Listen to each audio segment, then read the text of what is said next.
Operation Sindoor పైన discovery channel ఒక documentary రూపొందించింది. ఈ డాక్యుమెంటరీ పైన పాకిస్తాన్ తీవ్రంగా మండిపడుతుంది. అసలు ఈ డాక్యుమెంటరీలో ఏముందని మీరు ఆగస్టు 15న ప్రచారం చేస్తున్నారు. పాకిస్తాన్ ప్రజలను తప్పుదోవ పట్టించడానికి చేస్తారు అని చెప్పింది. కానీ ది క్లాసిఫైడ్ ఆపరేషన్ సింధూర్ అనే ప్రోగ్రాం ద్వారా ప్రసారం చేసినటువంటి ఈ డిస్కవర్ ఛానల్లో పాకిస్తాన్ పైన పహల్గామ్ అంటే భారత్ పైన పహల్గామ్ దాడి చేసింది. ఏది పాకిస్తాన్ అనుకూల ఉగ్రవాదం. దీనికి ప్రతీకారంగా భారతదేశం సైనికులు భారతదేశం రహస్యంగా ఒక ఆపరేషన్ చేసి ఆపరేషన్ సింధూర్ చేపట్టింది. అయితే ఈ ఆపరేషన్ సింధూర్లో పాకిస్తాన్ తీవ్రంగా నష్టపోయింది.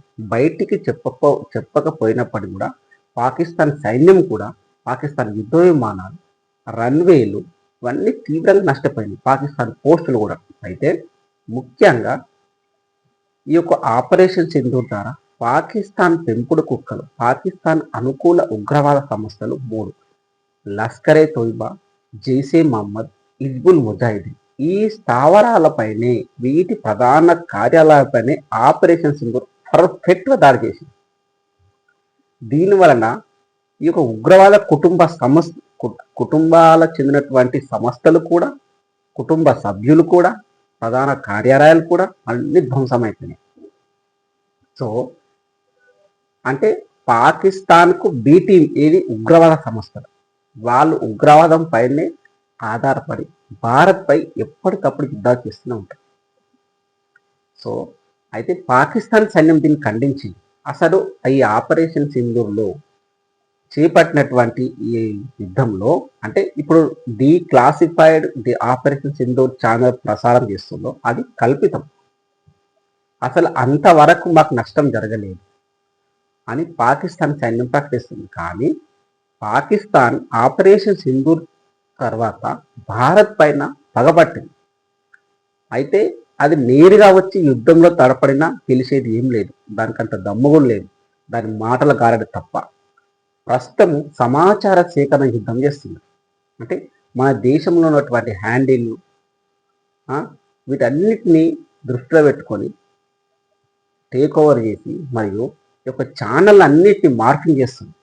ఫోటోలో మార్కింగ్ చేస్తుంది. మార్కింగ్ చేసి అక్కడ ప్రజలకు మనమే గెలిచామని పాకిస్తాన్ ప్రజలకు చెప్తుంది. కానీ ఆపరేషన్ సింధూర్లో మాత్రం తీవ్రంగా నష్టపోయింది మాత్రం పాకిస్తాన్. భారత్ కూడా నష్టపోయింది. యుద్ధం అన్నాక ఇరువైపులా నష్టం వస్తుంది. కానీ ఆ రోజు కనుక పాకిస్తాన్ భారతదేశాన్ని బతిమలాడి యుద్ధం విరమించకపోయి ఉంటే ఈరోజు పాకిస్తాన్ పరిస్థితి ఇంకా వేరేలా ఉండేది. కానీ మన దేశ సైనికులు, మన దేశ నాయకులు కొందరు ఏమంటారు, ప్రతిపక్షాల వాళ్ళు ట్రంప్ను అడిగి నరేంద్ర మోడీ గారు యుద్ధాన్ని ఆపేశారంటారు. అది కాదు. భారతదేశం ఎప్పుడైతే పాకిస్తాన్లో ఉన్నటువంటి నూర్ ఖాన్ ఎయిర్ బేస్ పైన, నూర్ ఖాన్ అణుక్షేత్రం పైన దాడి చేసిందో అప్పుడు అమెరికా ఉలిక్కిపడి అమెరికా బతిమాలింది ఇండియా. పాకిస్తాన్ కాదు. భారత్ అమెరికన్ కాదు, పాకిస్తాన్ కాదు. అమెరికనే భారతదేశానికి బ్రతిమలాడింది. ఎందుకంటే అక్కడ ఉన్నటువంటి అణుశక్తి కేంద్రాలు, అణుబాంబులు అమెరికన్, దాన్ని కాపలా కాస్తున్న కుక్కలు పాకిస్తాన్ వాళ్ళు.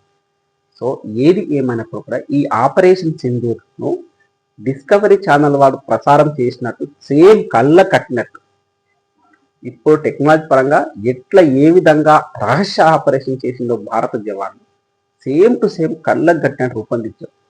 దీనిపైన పాకిస్తాన్ అభ్యంతరం చెప్పినప్పుడు కూడా జరగాల్సిన నష్టం ఎప్పుడో జరిగిపోయింది.